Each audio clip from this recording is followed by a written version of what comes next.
Kuna maelezo hapo. Haya maelezo huko mbele mtaelezwa, naogopa kuwachanganya, kwamba kuna wakati watakuja mashekhi kueleza kuna wakati yani unaweza ukatia nia, ukaamua kutia nia ya sharti kwamba ili likitokea lolote wewe bado uwepo katika nia ya hija. Sio, imeeleka? Ndio hiyo nia ambayo tumeweka hapo chini. Sawa, Sasa ukimaliza hapo, ukishamaliza kutia hiyo nia yako, utakuja kufanya kitu kinaitwa talbia. Utafanya kitu kinaitwa nini? Talbia. Talbia ni nini? Ni ile kusema labbaik allahumma labbaik, labbaik la sharika lak labbaik, innal hamda wan ni'mata laka wal mulk la sharika lak. Yani huo ndo mwimbo wako kuanzia hapo, ndo uradi wako kuanzia hapo. Simeleka? Usijitie ujanja kati ya vitu vingine. Hapo ni labbaik allahumma labbaik. Kuanzia hapo ukishatia nia tu pale katika miqati, hakuna mazungumzo mengine, ni labbaik allahumma labbaik, labbaik la sharika lak labbaik, innal hamda wan ni'mata laka wal mulk la sharika lak, mpaka mwisho. Sawa, hiyo talbia. Mpaka tunaingia wapi? Maka. Mpaka tunaingia zetu wapi? Maka. Sasa tukifika Maka pale, utasema pindi utakapoiona Al-Kaaba, utasema pindi utakapoiona Al-Kaaba hali umenyanyua mikono yako juu, utasema alhamdulillah Allahumma salli ala sayyidina Muhammad wa alihi wa sahbihi wa sallim, Allahumma zid hadha albayta tashrifan wa ta'dhima, zid hadha albayta tashrifan wa ta'dhiman wa takrima wa mahabatan, wa zid man sharafahu wa 'azzamahu mimman hajjahu wa atamarahu tashrifan wa takriman wa ta'dhiman wa birra. Usiumie kichwa. Tungesema mimi haya yote nitaweza kuyasema haya, si ndio? Sasa mimi haya yote nitaweza kuyasema. Utayaweza kivipi? Viongozi wetu ni wazuri sana, nimetoka kusema toka mwanzo, wanatutamkisha neno kwa neno. Sio, imeleka? Wanatupenda, wanatutamkisha neno kwa neno, tunaitikia kwa pamoja wote. Kwa hiyo usikutie hofu. Sawa, kuwa na amani kabisa kwamba sasa hata ukiweza kuhifadhi, kuna wengine wanahifadhi sana, si ndio? Ukiweza kuhifadhi, lakini ujue kabisa viongozi wako watakuja kukusaidia yale mambo muhimu kufanya pamoja nao, ili wasikuache nyuma. Sawa jamani? Utaoga kwa ajili ya kuingia Maka, si ndio? Hii inawezekana kwa sababu simtafikia hotelini bwana. Utaoga kwa ajili ya kuingia Maka, kisha pale utaharakisha kwenda Masjid al-Haram. Lakini sisi kwa sababu tunakwenda na viongozi, utaratibu wa kwenda Masjid al-Haram tunapangiwa kwa ile siku ya kufika. Simeleka? Usije ukaacha wenzako, kwa sababu karatasi hii imekwambia harakisha msikitini Masjid al-Haram. Hii karatasi ni mwongozo uliotoa na ulama katika ibada ya hija, na sisi tumeuleta katika lugha ambayo tunaweza kuelewa wote, si ndio? Lakini haimaanishi kwamba kila kilichokuwepo humu ndio utakifanya hivyo hivyo. Tunakwenda chini ya miongozo ya viongozi wetu.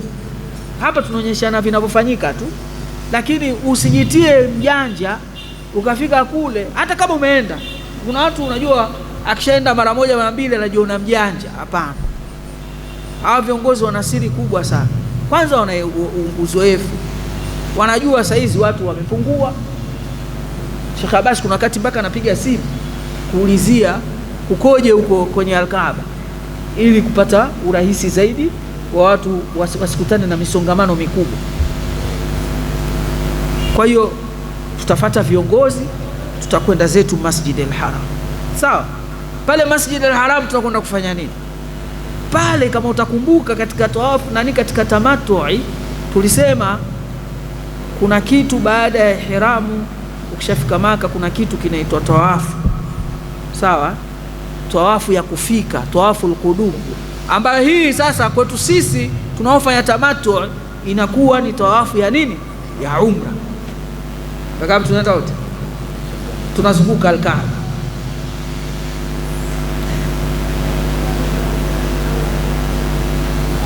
Kwetu Zamzam tunajipanga ili tusipoteane, maana siku ya kwanza pale tukipoteana mtihani, kupatana inakuwa shida kidogo, hasa kwa wale ambao hawajai kwenda. Kwa hiyo ili tusinani pale, ndo katika sehemu ambapo mimi katika nilichojifunza kinachosaidia sana kuwasikiliza viongozi pale, kwa sababu viongozi wanapanga fulani, wewe mrefu utakaa nyuma, wewe utakaa katikati, wewe utakaa mwisho, sawa.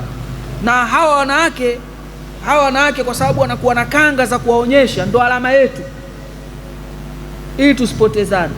Kwa hiyo utaona tunaenda kwa mstari hivyo, tunaenda tunafatana hivyo huku tukimfuata mtu wa mbele. Na mara nyingi alhamdulillah Zamzam tunapataga watu warefu afu na uzoefu, mmoja anayekuwa mbele na mwingine anayekuwa nyuma. Kulikuwa na nani, Anko Mangala, mtoto Anko Mangala, mmoja anakaa mbele, mwingine anakaa. Tulikuwa na Afande Salmin anakaa kulia na mwenzake mzee nani yule, na alikuwa afande yule mzee Rwambo, Jamal Rwambo, mmoja anakaa kulia, mwingine anakaa kushoto. Yani wanatuswaga tusiachane. Kwa hiyo tunakwenda kufanya zile nini, zile tawafu zetu, sawa. Mizunguko ile mingapi? Misaba. Mizunguko saba. Iko saba ile mizunguko. Na bahati nzuri mtakuja kufundishwa inafanyikaje hii tawafu, ili usijiendeendee tu pale. Kuna taratibu zake, kuna vijirangi pale vya kuzingatia kwamba hapa ndo naanzia na hapa unamalizia. Kwa hiyo mtaelekezwa katika programu hizi ambazo mnaendana. Ndio maana viongozi wanasisitiza usikose hizi semina, simeleka, kwa sababu ndo zina maelekezo ya vitu gani ambavyo vya kuzingatia. Kwa hiyo utafanya tawafu yako ya umra.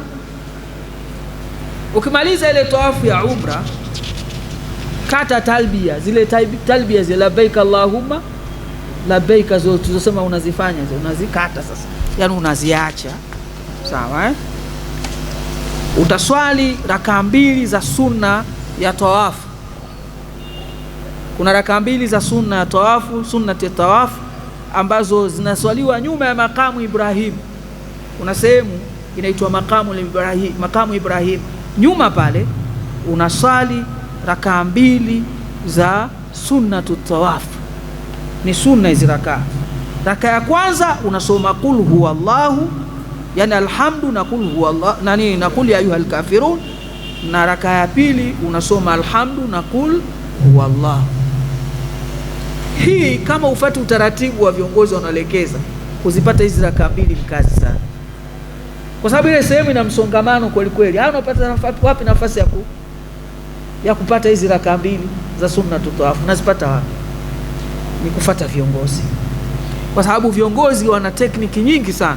Mwaka jana tulivyoenda, katika tekniki iliyofanyika ni kututoa pembeni, tukakusanyika wote afu tukaswali pale pamoja wote, ya tukaswali pamoja, japo kila mtu aliswali peke yake, lakini tuliswali wote eneo moja, na alhamdulillah tulifanikiwa. Lakini kama tusingefuata viongozi tusingeweza kufanikiwa katika hili. Umeeleweka vizuri eh? Ukiweza tunarudia, ukiweza busu lile hajari la aswad au lipungie. Kuna hajarul aswad ile jiwe jeusi, usitumie nguvu kubwa sana ukaja kuumizwa. Kuna mijitu na nguvu kweli kweli, watu wanagombea sana. Kwa hiyo ukifika, unapozunguka Al-Kaaba, kuna sehemu unaweza ukabahatika ukafika usawa wake, basi unalifanyaje? Unalipungia hivi, natosha. Usitumie nguvu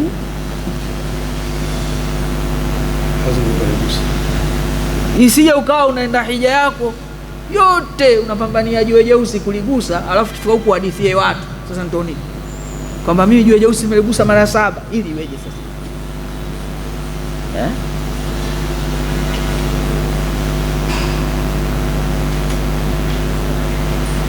Ukiwa na nia safi utapata nafasi katika namna ajabu sana, utaligusa hakika nakuhakikisha, ukiwa na nia safi. Lakini utaka kutumia migufu utaumia na huligusi, si ndio jamani? Kwa hiyo fuata tu taratibu sha. Haya, utatokea mlango ule wa Swafa, yani na hii pia tunapata maelekezo ya viongozi, watatuelekeza wapi tuingilie ili tuipate Swafa, ili tuanze nini ile sa'i, kwa sababu tumeweza tawafu, tunatakiwa tufanye nini? Tufanye sa'i. Kwa hiyo tutafanya sa'i yetu kwa ajili ya umra. Ukumbuke tunafanya ibada nini hapa ya umra, ndo tunaanza nayo. Kwa hiyo tutafanya sa'i yetu ya Swafa na Marwa mara 7 kama ilivyo taratibu. Tukimaliza hapo tutarudi zetu kwenye makazi yetu, tutapunguza hizo nywele zetu, si ndio? Kwa wanaume kiasi, wanawake wanakata kidogo, na wenyewe inakuwa tumehalalikiwa baadhi ya vitu. Umra inakuwa imeisha hapo. Sasa hapa ndo tunasubiri nini? Tunasubiri hija. Sasa tuanze hija, ibada ya umra inakuwa imeishia hapo. Ukisikia watu wanaenda umra, ndo mambo wanayofanya haya, sio imeleka Simesikia kuna ndugu zetu kaenda umra, ndo haya wanayofanya. Na pale hatujasema tu hapa vitu vingine, ndio maana tukasema viongozi watatuongoza. Kuna kunywa maji ya Zamzam, sio imeleka maji ya Swafa na Marwa ile. Bahati nzuri siku hizi miundombinu mizuri, kila sehemu mabomba yamewekwa. Mkiwa mnatoka mtakutana na mabomba. Ni sunna kunywa maji ya nini? Ya Zamzam. Sawa yako ya kumwaga, utakunywa mpaka utachoka. Kubeba tukuja na huku ndio shughuli kidogo, lakini kunywa yako mengi sana. Kwa hiyo utakunywa maji yako ya Zamzam, maliza hapo utakuwa umemaliza umra yako, na utakuwa katika tahaluli, kwa maana utatoka katika vazi la nini? La ihram. Utabaki Maka. Hapa katika kubakia Maka utakithirisha kutufu kwa sunna, kufanya zile tawafu za nini? Za sunna.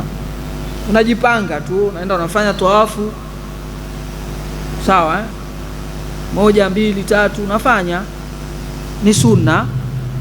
Pia jitahidi sana kuswali Masjid al-Haram kipindi hichi, sababu utakuwa uko free, si ndio? Utakuwa free, mavazi yako ya kawaida, sawa. Una nafasi ya kufanya ibada sana, sio kipindi cha kwenda mahotelini. Kuna watu wanashinda mahotelini kula, na kule ukitaka kula utakula kweli. Kama unapenda kula utakula kweli kweli, kwa sababu ukitoka tu pale haram pale, yani ukitoka pale Masjid al-Haram kidogo, tukitoka nje pale ya msikiti kuna mahoteli makubwa pale. Saimu anajua mahoteli makubwa kweli kweli, kila aina chakula kipo pale. Sasa wenzako wanaswali, kilichowaleta wewe unahangaika kutafuta aina za nini na kufanya shopping. Umeona, kufanya shopping kipindi hichi ndio watu wengi wanajisahau, ndio muda wa kufanya shopping. Fanya shopping muda wote, uko madukani tu, anatafuta nguo tu, anatafuta kuna perfume kule za kila namna, kuna kila kitu, simu nini, vitu chungu mzima. Sasa hichi kipindi sio cha kufanya hayo, sio imeleka. Hichi ni kipindi cha kujikurubisha zaidi na Mwenyezi Mungu Subhanahu wa Ta'ala. Wakati tunasubiri ibada nini? Ibada yako ya hija, jitahidi kuswali Masjid al-Haram, japokuwa lile eneo lote tunalofikia ni linaingia katika Masjid al-Haram, eneo lote. Ndio maana unaweza kutoka hotelini ukakuta watu nje wamekaa Swafa wanaswali, na wewe unaswali na unapata thawabu za kuswali nini? Masjid al-Haram. Umeelewa? Lakini kuroka ile, kudamka ile mapema, mfano alfajiri ile, kuipata ile swala ya jamaa katika msikiti mtukufu wenyewe kule ndani kule. Umeona? Maana utoke labda saa 9, imeleka saa 9 utoke kwenye hoteli, saa 10 unapata unaingia kule, imeleka, unaswali ndani. Ni vizuri, si ndio jamani? Ni vizuri. Sasa haya yataendelea mpaka mwezi 8 ambayo inaitwa Yaumu Tarwiya. zile tarehe zina majina yake. Yaumu tarwiya, mwezi 8. Hapa sasa utahirimia, utanuia hija yako. Ukiwa ndani ya Maka utasema labbaika hajja. Utasema nini? Labbaika hajja. Sasa unaingia tayari katika kule katika miqati ulisemaje? Labbaika umratan mutamatti'an biha ila alhajj. Sasa tayari tamatu imeisha. Si ulisema kwamba utapumzika kuelekea kwenye nini? Kwenye hija. Sasa ishaisha hiyo kupumzika. Unakuja unasema labbaika hajja. Sasa unanuia nini? Unanuia hija yako. Sawa, utasema tu labbaika hajja, inatosha. Unarudi kwenye talbia. Uliziacha, unarudi kwenye nini? Kwenye talbia. Utafanya talbia labbaik allahumma labbaik, utaendelea nazo. Baada ya swala ya subhi, hii mwezi 8 tunazungumzia. Baada ya swala ya subhi, safari ya kuelekea Mina. Kuna safari hapa ya kuelekea wapi? Mina. Ukifika Mina pale utaswali swala ya dhuhuri, al-asri, magharibi, isha, kila moja kwa wakati wake. Yani kila swala utaisali ndani ya wakati wake. Yani dhuhuri utaiswali muda wake, sawa?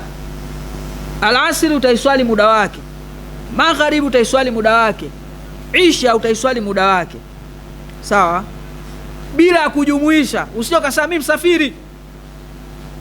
Kuna watu unajua kuna watu wana elimu nyingi mimi msafiri, na tumeruhusiwa kupunguza swala katika safari na kuziunganisha. Huku kuna utaratibu wake, ukishafika huku kuna utaratibu wake. Hapa unatakiwa uswali swala ya dhuhuri kwa wakati, swala la asri kwa wakati, swala ya isha kwa wakati, sawa, na utapunguza zile swala ambazo kwa kawaida zinapunguzwa katika nini? Katika safari. Sumeleka zile swala, mfano swala ya dhuhuri sinaswaliwa katika safari rakaa 2, utaswali rakaa 2, lakini ndani ya nini? Ndani ya nini? Ya wakati wake. Usije ukazijumuisha. Ukiwa wapi? Ukiwa Mina hapa katika hizi siku hii siku ya yaumu tarwiya. Ni sunna kulala Mina na kuswali alfajiri hapo. Ni sunna kulala Mina na kuswali alfajiri hapo. Kwa utalala Mina, utaswali alfajiri hapo. Ukimaliza kuswali alfajiri, tumeingia mwezi ngapi? Mwezi ngapi tumeingia? Mwezi 9. Tumeingia mwezi 9. Mwezi 9 unatakiwa uelekee viwanja vya Arafa baada ya jua kuchomoza. Baada ya jua kuchomoza tunatakiwa tuelekee wapi? Tunatakiwa tuelekee wapi? Arafa, mwezi 9. Utaoga kama nafasi ya kuoga itapatikana. Alhamdulillah, wanao mabafu mengi tunavyo. Lakini ndio utakaa foleni wewe mpaka uchoke mwenyewe. Ukipata bahati, kuna watu wanabahatika unapata unaoga, sawa Ni sunna kuoga kwa ajili ya kusimama nini? Kwa ajili ya kusimama Arafa. Sasa hapa kwenye Arafa utaswali dhuhuri na al-asri kwa kuzijumuisha. Umeona sasa tofauti? Hapa kwenye Arafa utaswali dhuhuri na al-asri kwa kuzijumuisha, kwa kuziwahisha. Maana yake sio kujumuisha, kwa kuziwahisha. Maana yake nini? Jamu taqadim. Dhuhuri na al-asri utaziswali katika wakati wa adhuhuri, sio wakati wa al-asri. Ukiswali wakati wa al-asri utakuwa taakhiri, umegeuza kanuni kwamba dhuhuri na al-asri ziswaliwe pamoja katika wakati wa nini? Wa dhuhuri.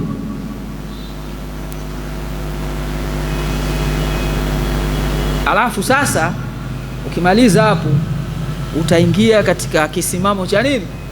Cha Arafa. Utaingia katika kisimamo cha Arafa. Hapa ni kumwelekea Allah kwa dua, nyiradi na talbia za kutosha. Imefahamika eh? Ni wakati wa kumwelekea Allah hapa kwa dua, talbia, nyiradi mbalimbali. Bahati nzuri wa Tanzania huwa tunakuwa kwenye hema moja wote, si ndio bwana? Mpaka mufti wetu mwaka jana tulikuwa naye pale Arafa. Siku hizi pamewekwa mahema pale, kwa hiyo hata lile jua la pale nyinyi mnakuwa mko ndani. Ukilitaka shekhe ananiambia ukilitaka utalifuata. Kuna watu wanakwenda katika kile kilima kule, utalifuata. Na kwa joto la kule haishauriwi sana kulazimisha kwenda kule kwenye kile kilima, kwa sababu unaweza ukapungukiwa na maji, joto ni kali. Kwa utasimama Arafa kwa kufanya dua na nyiradi mbalimbali. Bahati nzuri viongozi wetu pamoja kwa kushirikiana wote huwa zinafanyika dua pale kwa pamoja, nyiradi kwa pamoja. Utajiombea mwenyewe, utaiombea familia yako, utaombea dua ndugu zako, utaombea dua jamaa zako, utaombea dua nchi yako na umma wa Muhammad sallallahu alaihi wasallam, walio hai na waliofanyaje, waliokufa. Ndio kipindi cha kuombea dua.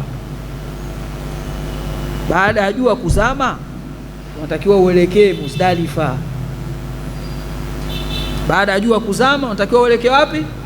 Muzdalifa. Swala la kusimama Arafa lishaisha hapo. Unatakiwa uelekee wapi? Muzdalifa. Viongozi wetu wanatuongoza, watatuambia kwamba sasa jamani, tunakwenda wapi? Muzdalifa.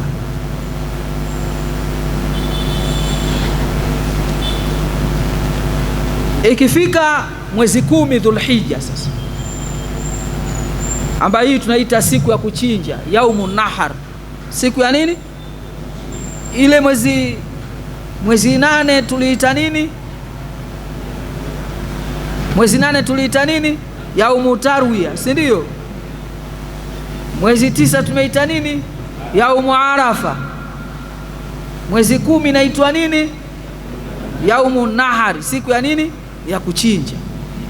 Kwa hiyo mwezi 8 yaumu tarwiya, mwezi 9 yaumu arafa, mwezi 10 yaumu nahari. Yani hizi siku zimepewa majina yake. Sasa hii siku ya mwezi 10 tunakuwa tumefika pale Muzdalifa.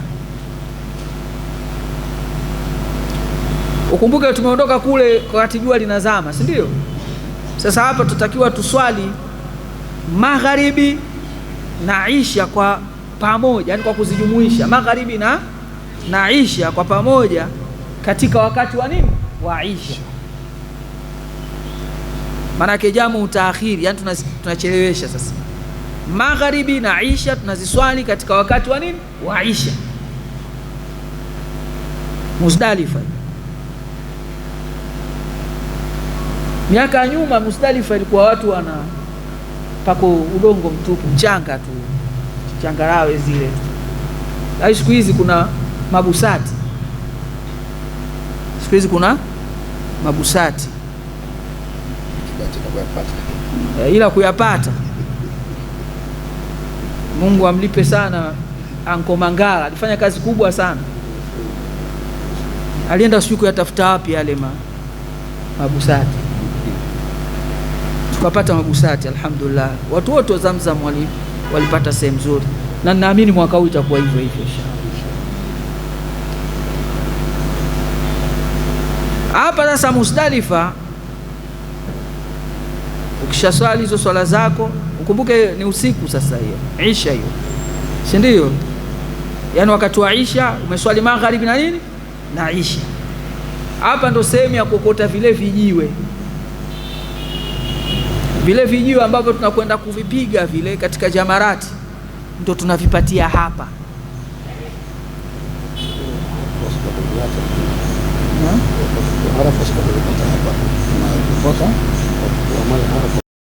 Sawa.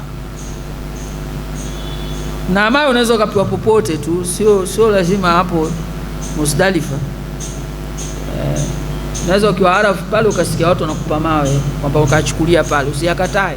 Sasa mimi lazima nikapate yale, kwa sababu siku hizi mawe yale wameyapaki kabisa, kila mtu anapewa kifuko chako, cha mawe yako utakwenda kuyatumia. Kwa hiyo usikatae ukasema mimi nimeambiwa katika somo kule lazima niyapate pale.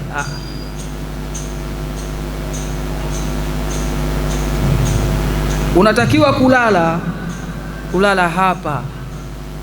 Kulala Muzdalifa ni wajibu. Usipolala maana yake utatakiwa uchinje. Sasa kulala, watu wengi wanajua kulala usingizi. Yaani usiku ukukute huko eneo lile, ndio tafsiri ya kulala. Almabitu bi Muzdalifa maana yake usiku ukukute ukiwa eneo, usiku wote uwepo eneo lile, usije ukatoka ukaenda Mina, utakuwa umebatilisha huu wajibu, uwepo pale.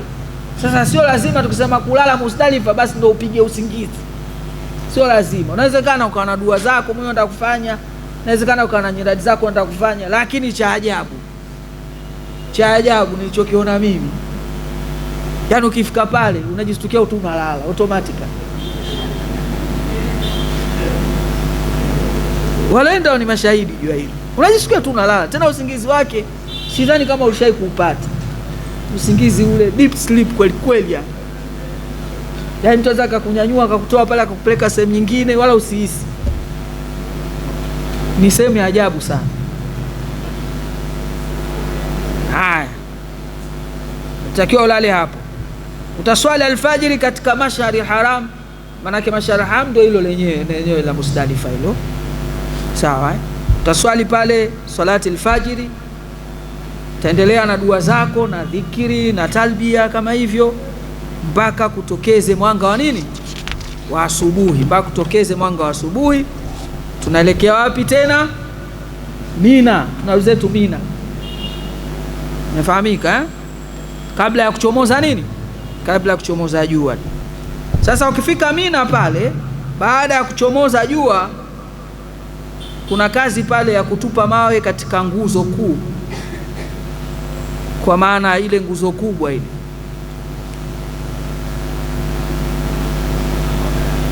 ambayo utakuwa katika mawe yako yale uliyokusanya kule. Alikuwa mawe 49, yale mawe uliopewa kule yanakuwa 49 yale. Sasa 7 unayatumia leo. 7 katika yale 40 ngapi? 49. 7 utayatumia hapo. Unakwenda kupiga katika nguzo kuu. Kuna nguzo kubwa moja hivi. Ndio siku hii inapigwa yenyewe tu. Usije ukajitia ujanja ukapiga zote. Siku hii inapigwa hiyo tu. Sisi tunaelewana vizuri. Na miongozo yote tutapewa na viongozi wetu, si ndio? Kwamba hapa jamani, leo tunakwenda kupiga nguzo. Kuna nguzo kuu ni hii. Sawa? Tutaonyeshwa. Kwa hiyo utarusha jiwe moja baada nyingine mpaka atimie mawe mangapi? 7. Huku ukifanya takbira kwa kila jiwe unalotupa. Utaacha talbia unapoanza kutupa nini? Kutupa yale mawe. Kutupa vile vijiwe. Ni vijiwe vidogo vidogo. Unatupa kile unaacha talbia sasa. Inakuwa ni kufanya takbira. Au kama kuna chochote utaona viongozi wanawasaidia kuwatamkisha. Baada ya hapo sasa ndio masuala ya kuchinja. Sasa si hatuchinji, tunachinjiwa ndugu zangu. Si ndio? Lakini kwenye vitabu kule utakuta wanasema ndio wakati huu kutoka hapa sasa unachinja kichinjwa cha wajibu, ambapo tunachinjiwa sisi kutokana na zile gharama tulizolipa. Kimaliza utanyoa au utapunguza, na hapa ni bora kunyoa kwa wanaume. Wanaume hapa ndio bora kunyoa kipara. Simeleka ni bora kunyoa kipara kwa wanaume. Sawa? Hapa unakuwa umeingia katika tahaluli ya kwanza. Yaani umeingia katika relifu ya kwanza. Umetoka katika miiko ile sehemu ya kwanza. Hapa unaruhusiwa na kwenyewe sasa. Katika hija hii ndio tahaluli yake ya kwanza. Sawa? Unaruhusiwa sasa kufanya uliokatazwa ukiwa katika nini? Katika ihram. Manake utarudi utavaa kanzu yako. Na siku ile alhamdulillah watu wanapendeza sana.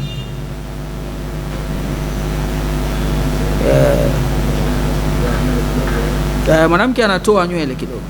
Tulisema hapa kidogo utanyoa kidogo, wana kisehemu tu cha nywele basi, alafu na wanaume mtatakiwa mnyoe kabisa, ni vizuri, ni bora. Kimaliza tu basi, hapa unaruhusiwa sasa kufanya uliofanyaje, uliokatazwa katika ihram, isipokuwa usio ndoa. Sawa eh? Mambo ya ndoa hapa, uruhusi kuposa, uruhusi kufunga ndoa, vitangulizi vya tendo la ndoa vyote haviruhusiwi, na tendo lenyewe la ndoa pia haliruhusiwi katika tahallul. Umefahamika eh?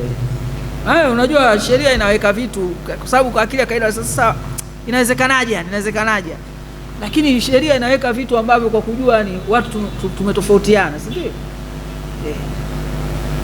Unapokuwa katika ibada kama hii, concentration yako inakuwa kubwa sana, si ndio?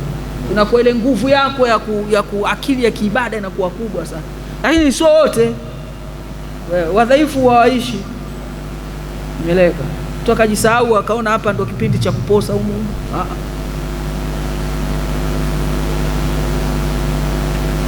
Kuhalalikiwa hapa sio kila kitu, baadhi ya vitu utakuwa umeruhusiwa kurudi katika nguo zako za kawaida zilizoshonwa, ruksa,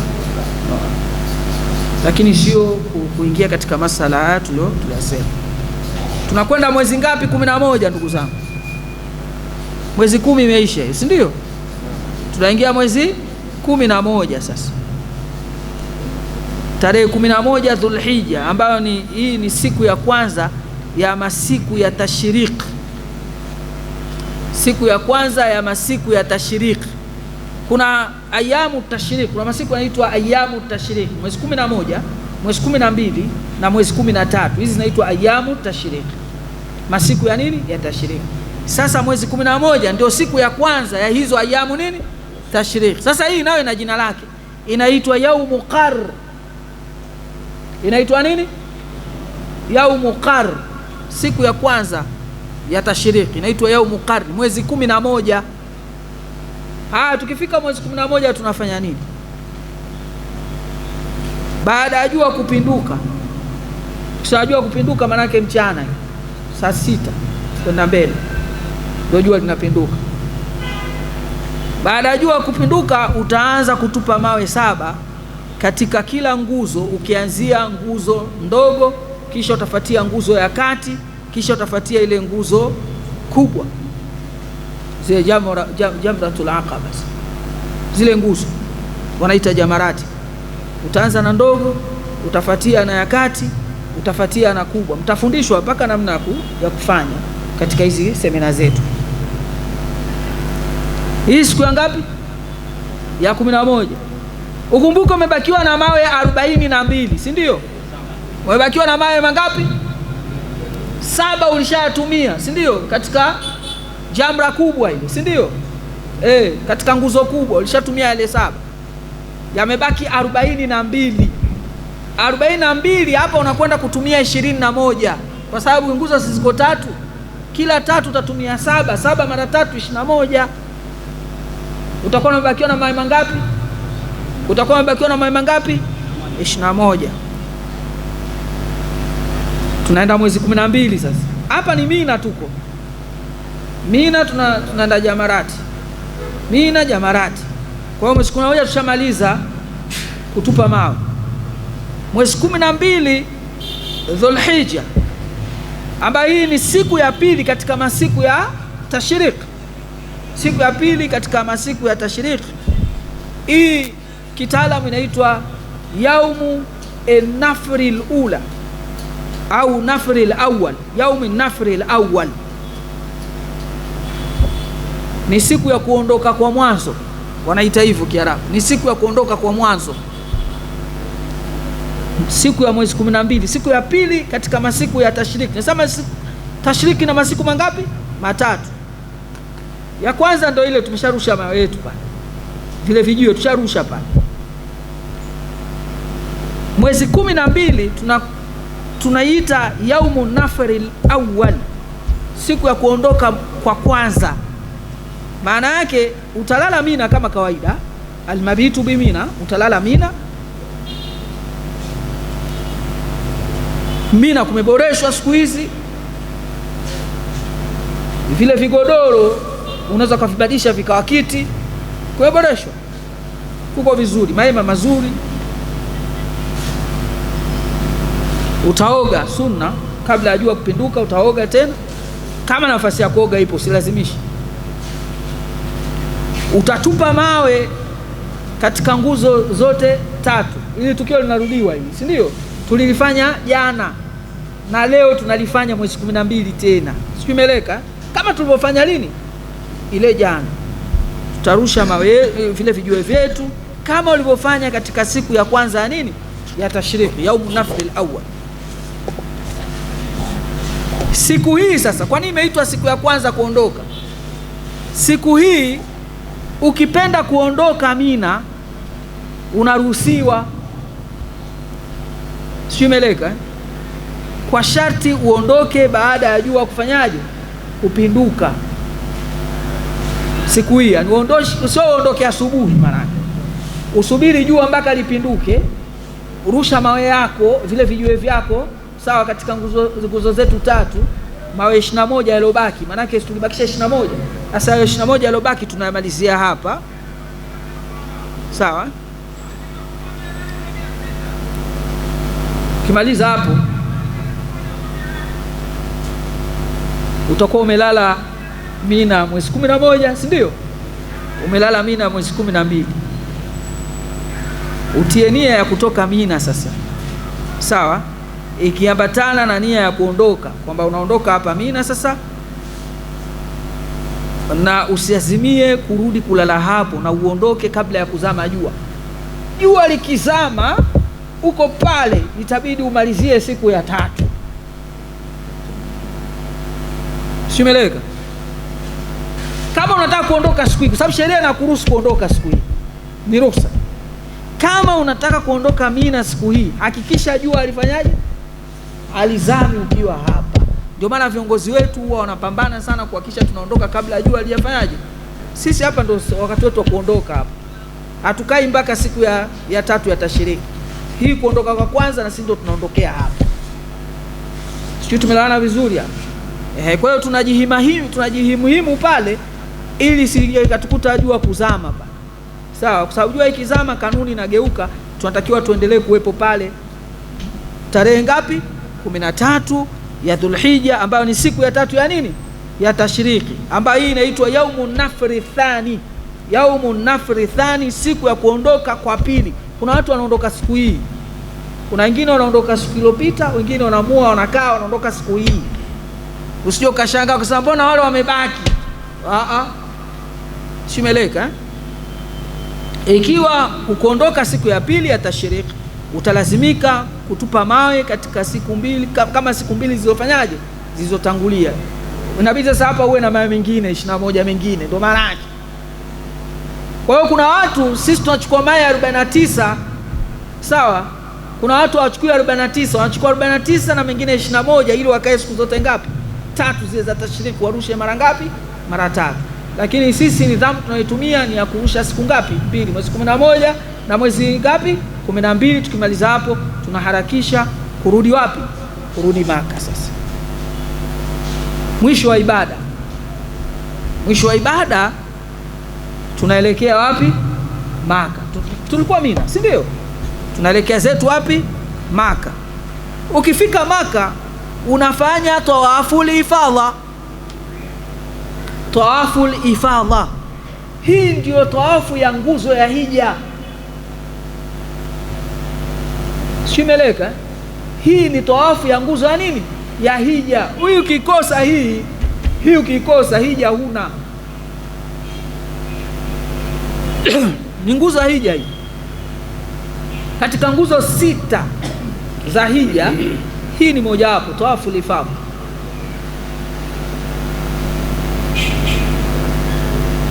Kuhirimia moja.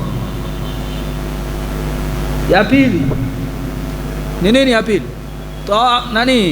kusimama Arafa, kutufu, kufanya sa'i baina Safa wa Marwa, si ndio? Kuna tawafu ifadha, sawa. Alafu kuna atatibu kufuata mpangilio, na kunyoa. Kunyoa pia kuna wanachuona wameweka kama nguzo, ndio maana wanasema 6, wala wanaitoa wanasema 5. Kufuata utaratibu, manake ihramu ianze alafu kusimama Arafa ifuatie kabla ya nguzo zote. Kusimama Arafa, tushasimama Arafa, si ndio? Tushasimama Arafa, tunakuja tunafanya tawafu nini? Tawafu ifadha. Hii tawafu ifadha ni tawafu ya nguzo ya hija. Si mnakumbuka umra tulishaimaliza, si ndio? Hapa tunafanya hija, vitu vyote vya hija tumeshafanya, tumesimama Arafa. Sasa tunakuja kumalizia hija yetu, lakini uzuri wake hapa tunamalizia hija yetu aliyakuwa tuko na nini, na mavazi ya kawaida, si ndio? Kwa sababu tuna ile tahalul ya kwanza tulosema. Hapa wanaofanya hii kwa mfumo huu wakuti wamevaa manania ni mavazi ya ihram. Dokta wamevaa watu kanzu zao za kawaida, wanaume wanafanya tawafu ifadha, tawafu ya nguzo hii. Wakimaliza hapo wanakwenda kufanya tena sa'i Safa baina al-Marwa. Watafanya tena sa'i baina Safa na Marwa. Hii sasa si sa'i ya nini? Ya hija. Hii ni sa'i ya hija. Ukimaliza hapa unakuwa umeingia katika tahaluli ya pili, ambayo hii sasa unaruhusiwa kufanya yote uliokatazwa ukiwa katika ihram. Hija ishaisha, simeleka. Hapa hija ishafanyaje? Ishaisha. Kama unataka kuondoka kabisa Maka, jiandae mambo yako ya safari, weka vitu vyako vya safari, simeleka. Hapa ndio kipindi cha kujiandaa kuondoka. Utafanya tawafu ya kuaga. Sasa usije kufanya tawafu ya kuaga kabla hujajiandaa. Jiandae kwanza, alafu ndio ufanye tawafu ya kuaga. Sababu kishafanya tawafu ya kuaga utaki kubaki Maka. Ondoka. Sushaaga. Sasa wewe umeaga afu bado uaga huko kwa. Hii tawafu ya kuaga ni wajibu. Inaingia katika wajibatul haji. Maana katika hija kuna arkanul haji, sawa? Kuna wajibatul haji, alafu kuna sunanul haji. Kuna mambo ni wajibati ni arkanul haji, nguzo za nini, za hija, ndio zile 6 nilizozisema, sawa? Zile 6 nilizofanyaje, nilizozisema, zile ni nguzo za hija. Alafu kuna vitu vinaitwa wajibatul haji. Mfano ile kulala Musdalifa, si ndio? Kuna ile kuhirimia ukiwa katika miekati, kulala Mina, hizo sinaona. Hizo zinaitwa wajibatul haji, ambazo zile arkanu zile ukizibomoa zile, maana umevuruga hija yako. Yaani havina namna kuziunga, labda uzirudie, yani uvirudie hivyo vitu labda, simeleka. Lakini wajibati ukizivunja utaziunga kwa kufanya kuchinja, huko tunakosema kuchinja. Tunaona vizuri. Kwa hiyo utafanya tawafu yako ya kuaga, utatakiwa uondoke Maka haraka. Bahati nzuri uongozi wetu sisi unatufanyia taratibu, unatuacha yani pale tukimaliza, nakumbuka ile tukimaliza tawafu hii ya ifadha, hatufanyi tawafu alwada, wanatuacha kwanza, tunaenda kufanya shopping. Sasa hapa ndo sehemu ya shopping. Sasa hija sishaisha, usio na haraka kule, hapa fanya shopping zako, fanya mambo yako, weka vizuri. Ukisikia sasa tutaenda kufanya tawafu yetu ya kuaga, ina maana jambo limefanyaje, limeisha. Na hapo tunatakiwa tuondoke. Kutoka wapi? Kutoka Maka. Sisi utaratibu wetu unavyokuwa, sijui mwaka huu utakuwaje, lakini huwa tunaelekea wapi? Madina. Mwenyezi Mungu atubariki, Mwenyezi Mungu atujalie kheri. Nadhani kwa ufupi mmepata tamatu ile inafanywaje, si ndio? na naamini mkitoka hapa leo unaweza ukafanya hata maigizo ya ile ibada inafanywaje, si ndio? Kwa kufuata hiyo miongozo tulioitoa. Inshallah Mwenyezi Mungu atuwafikishe na wafikishe viongozi wetu, wanafanya kazi kubwa. Mwenyezi Mungu awalipe sana, ili jambo letu liende kwa ukamilifu. Narudia kusema tena, hija hata huo umesoma darasani kiasi gani, haina ufundi isipokuwa kufuata maelekezo ya viongozi. Imeleka imeleka ndugu zangu. Hata wewe unaisomesha kiasi gani, kama una experience ya kufika kule na kufanya ile ibada, utamu wa ile ibada uwezi ukauona kiasi kawaelezea wanafunzi kitu ambacho kikawa straight. Imeleka vizuri. Kwa hiyo nawaombeni sana tuzichunge hizi semina, sawa jamani, tuzipe kipaumbele. Hata kama ulienda zaidi ya mara moja, sawa, hata kama umeenda zaidi ya mara moja, jitahidi uwepo, usikilize, kwa sababu ibada hija mambo yanabadilika kila mwaka. Yaani kila mwaka kuna vitu vipya. Sasa viongozi wetu wana taaluki, wana mahusiano na kule, wanapata taarifa ya vitu vinavyobadilika. Tunapokuja katika semina kama hizi wanatuambia, sio vitu vya kusikiza mtaani huko, hapana. Tunapokuwa katika semina kama hizi ndio tunapata mwelekeo kwamba kuna jambo fulani. Hata kama ulienda mara 7 mara 5, jaribu kufuata kitu kama hicho. Mwenyezi Mungu anisamehe pale nilipokosea kama binadamu. Najua si kwa ujanja wangu, na pale nimekupatia, basi Mwenyezi Mungu atupe malipo mema wote. Mimi naomba niishie hapa inshallah. Taomba hizo notes